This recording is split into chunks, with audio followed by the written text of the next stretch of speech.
Let's talk about the latest headphones model coming from Meze called 105 AER. And this one goes for $399 US, and it has some interesting choices and solutions. It has really good sound, but we'll talk about that a bit later. For now, let's first start with its build that is of a really high quality as you would expect from Meze. It includes some metal parts, metal alloy parts, and real leather strip that is self-adjusted, but it's really soft and nice. It doesn't hurt your head like AKG headphones used to, for example. And then there are these fluffy, cushiony velour, is it pronounced like that? Velour earpads that are big in shape, they're tall, they're wide, and they do go around your ears. They envelop the whole ear and they rest on my head. And I definitely prefer that from these smaller earpads that actually press on the ear, which creates some additional friction, warmth, and just tiring my ears. By the way, ear cups themselves are made of plastic, which keeps the weight down and reasonable, so these are not particularly heavy. In fact, they're among, I think, more lightweight headphones of this size on the market, but the plastic is of a really high quality. It feels firm, sturdy, and there is no flex to talk about here, so really high quality build, and I also think that they look really cool too.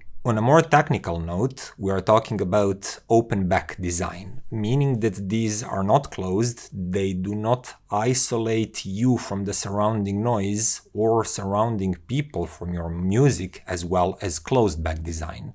So they are more suitable for in-home use. Inside, dynamic drivers are used. I think they're 50 millimeters, and I'm sure they made by some high-tech design with high-tech materials. It's always like that. And I won't talk more about that. I'm sure that Meze is proud to present all of their technology on their official website, so you can see images there and what went into the drivers. I will, however, mention something that's more practical and of an immediate concern to you as a user, and that is that 105 AER are highly sensitive headphones, meaning that they're easy to drive, they don't require much power or much current capability from the headphone amp to come alive. And as you will see when I talk about the sound, that is actually really important in your real life use of any headphones. But just before talking about the sound, I wanted to mention that Meze was nice enough to send me this additionally purchased boom mic. And this is a $79 US, basically a whole cable that is detachable, because these headphones use detachable cables. And this one has a mic mounted on the left side of the cable. And the mic is adjustable in terms of like its shape. Its build is high quality. This is aluminum capsule. And it's an omnidirectional microphone, which actually sounds great, but it's not that great with isolating noise. So once again, it's aimed at your in-house use without much noise around you. There's a volume control wheel here too, and a button that will let you mute and unmute the microphone. And this small dongle is also high quality, made with Meze sign on it. And the feeling of this whole attachment, even though it's not particularly cheap, is that this is like a really nice build, and it's not your regular $5-10 US cable from eBay or AliExpress. This is like a nicer, more premium stuff that goes really well with this nicer, more premium build of the headphones themselves. And while not particularly useful for music and movies, if you're a gamer or you do some work and conference calls, this will come in handy, I suppose. But that's optional, so let's focus on the headphones themselves and how they actually sound. Talking about tonality first, Meze 105 AER are really nicely tuned. It's not exactly perfectly neutral, but it's very close to neutral, and the deviation from it is made to make music actually even more pleasant in most cases. So what's happening there? I think that I can notice a slight bass and mid-bass elevation here, and I do not have any frequency measurements to back that up. I couldn't even find any on the internet, but I can definitely hear some bass and mid-bass elevation. The thing is that it's done in such a subtle and non-intrusive, mature way that we are definitely not talking about headphones for bass heads. We are not talking about huge, warm, gel-coated bass line. No, it's still a very precise, very quick, very resolving bass line that just has slight elevation in a level. And note this, when this quickness and speed is present and great control, we tend to notice this elevation in level much less because there is no boominess, there is no lack of control of it. So how do you hear that elevation? Well, mostly through slightly added full bodiness, chestiness, and just palpability and juiciness of tones. And these headphones do that great, especially because mid-range is also very nicely balanced, full, present, and that includes lower mid-range part that is often retracted with headphones and deliberately tuned to create slightly V-shaped character, so you can notice higher frequencies more and you can think that sound is technically more resolving and quicker and has more details. But Meze didn't do that here as far as I can notice. So the whole mid-range is really rich and present sounding, and because of that vocals sound great. They're full, chesty, like they feel three-dimensional in space and palpable. Same goes for all instruments. But the thing is that the whole mid-range, including that upper mid-range part, is great. That is also highly revealing and detailed, and there is lots of inner tone details and textures and like just harmonic richness. And this is just all around pleasant sounding mid-range. Highest frequencies are clean, detailed, and crisp, but they are not elevated. I cannot detect any glossiness or sharpness or just elevation whatsoever. If anything, one could consider those highest frequencies slightly laid back. They're not dark, they're not muffled, but they're tuned in a smooth and refined, somebody would call that safe way, but it's definitely a way that is very pleasant to listen to, and you can listen to these headphones for extended periods of times without any problems. But it's not all about tonality. Another thing that I wanted to mention is sound staging, and these do have like a very decent sound stage. It's not particularly better or worse from what you would expect from a good $400 headphones. The sound is not super airy because of those slightly laid back highs, but it does pinpoint and separate really well. It does have clean dark background, and tones emerge from that like they feel separated, they feel three-dimensional themselves. Everything is presented in a clear, clean, yet full fashion, and it's once again very enjoyable listen. And now the last part, dynamics. They offer truly a lively, dynamic, ready to go, ready to engage kind of sound. What's even more impressive, they can do that without you having to provide powerhouses, like separate power amplifiers, headphone amplifiers that can push lots of power, lots of current to wake them up. And many headphones require that, especially planar headphones. I'll talk about that in just a moment, but these do not. Any decent desktop like DAC and amplifier combo, it can be 2-in-1, and even portable devices like Cord Mojo and even less powered DAC dongles will be sufficient for Meze 105 to provide you a lively, engaging, dynamic sound. And not all headphones can do that. But we'll talk about that in comparisons more. And first comparison, quite expectedly, is with Meze's own 99 Classics. Now, these are closed-back headphones. They're slightly smaller. Their ear cups do not envelop my whole ear, and they're not exactly as comfortable to wear for prolonged use as 105. But they're closed-back design, so they do isolate better. They're slightly smaller and even more lightweight. So for outdoor use, portable use, places where you do need at least some isolation, these are better choice. But if you're at home, if you have your silence and you focus on sonic quality, 105 AER sound better to my ears. Starting with that 99 Classics are slightly V-shaped headphones. They have prominent bass that goes just a bit into that warmth and boominess. Not much, but it does a bit of that.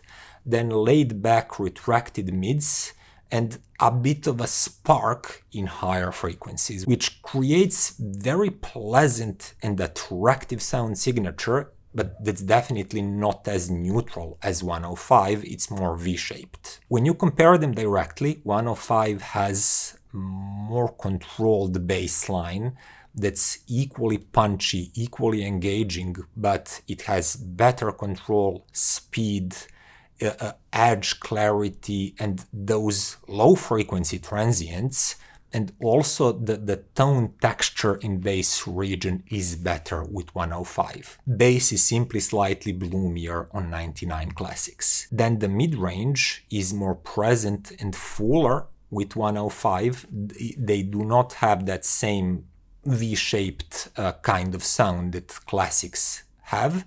And also the inner tone texture, once again, harmonic richness is a bit better with 105. And finally, in the highest frequencies, in some cases with some instruments, there is a bit more sparkle with 99 Classics, but these highs can sometimes sound a bit bright and edgy, which doesn't happen with 105 AER.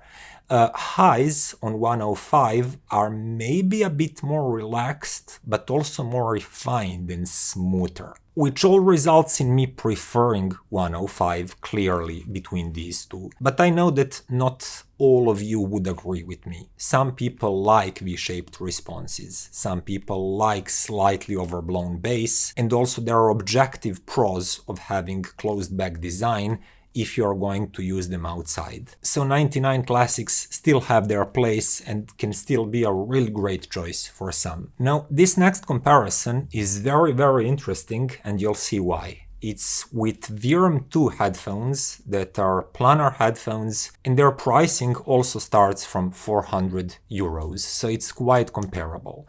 But Verum 2 are planars, and they do have slightly different sound signature. For starters, you'll notice that they do sound leaner and brighter, with more high-frequency emphasis, and they do bring more high-frequency details and speedier transients, but they can sound overly bright or lean, and in some cases even flat, I'll come to that, compared to a bit darker but fuller bodied and juicier sounding Meze. And here's where the things becomes really interesting. Verum 2 are much more difficult to drive. Connect them to the same amp, choose the same volume, and they will be significantly less loud. You have to crank that volume up. If you have like a beastly amplifier, that's not a problem. But if you have a slightly low, less powerful device, it could be. If I was using some really good budget gear like FIO K11 R2R or SMSL Raw MDA1, which is a DAC and an amp for 280, really good one, or Chord Mojo 2, for example, Meze 105 sounded more alive, just more engaging, with healthier bass line, with more speed and more engagement and more palpable, more full-bodied mid-range. And I preferred them. Verum 2 would sound more technical, more open in the highest frequencies, more airy around you, but mid-range would be thinner and leaner, and the bass line just doesn't have the same energy and same vigor. The bass is there, but the bass section is kinda sluggish and not following the pace that high frequencies can achieve. And that situation didn't change much all the way up to like Rose Technics RT5000, which is a combined DAC and a headphone amp that I really like.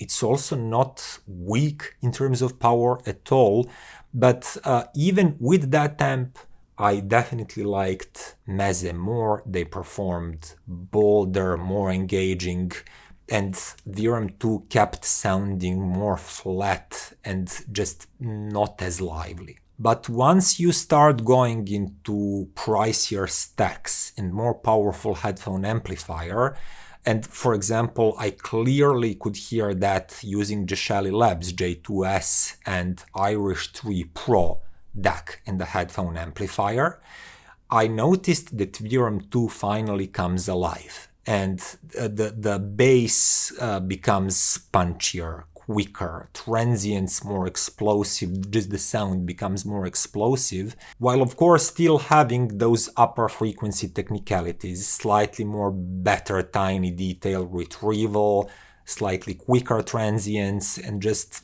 airier, bigger soundstage around you. And at that point, Verum 2 does outperform Meze.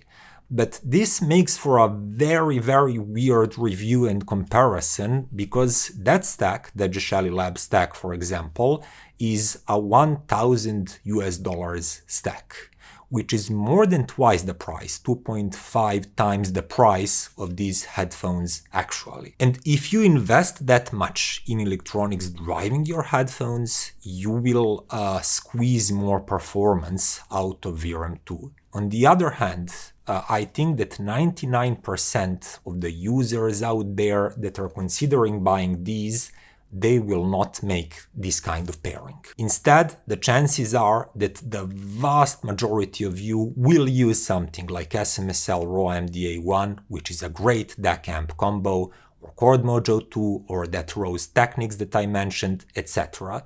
And with those kind of devices, Meze consistently outperformed Verum by sounding fuller, more engaging, more dynamic, and just more wholesome, and Verum 2 clearly lacked power and current that has to be pushed into them so they can really come alive and not sound thin and depleted from the energy, or almost flaccid. For us reviewers, it's very easy to have access to some really high-endish kind of stacks.